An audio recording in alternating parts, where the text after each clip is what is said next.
বাজেটে দেশীয় টেক্সটাইল শিল্পকে সুরক্ষা এবং শিল্পের অস্তিত্ব রক্ষায় একগুচ্ছ দাবি জানিয়েছে Bangladesh textile mills association BTMA. বাজেটে ব্যাংক ঋণের সুধার এক অঙ্কে নামিয়ে আনা, কর্পোরেট কর 10% নির্ধারণ এবং পিএসআই সুবিধার ওপর আরোপিত 5% অগ্রিম কর প্রত্যাহারের দাবি জানিয়েছে সংগঠনটি।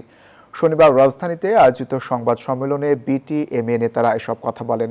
আরও বলেন, গ্যাস ও বিদ্যুতের অনিশ্চয়তা, উচ্চ সুদের হার, কাঁচামালের মূল্য বৃদ্ধি, টাকার অবমূল্যায়ন এবং চলতি মূলধনের সংকটে অনেক কারখানা বন্ধ হয়ে গেছে।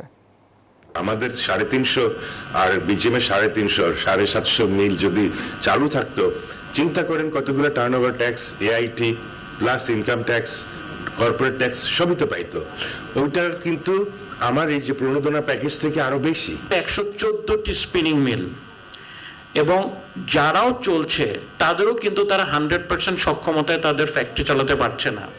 তারা তাদের সক্ষমতা 60 থেকে 70% ইউজ করছে তাদের প্রোডাক্ট উৎপাদন করার জন্য।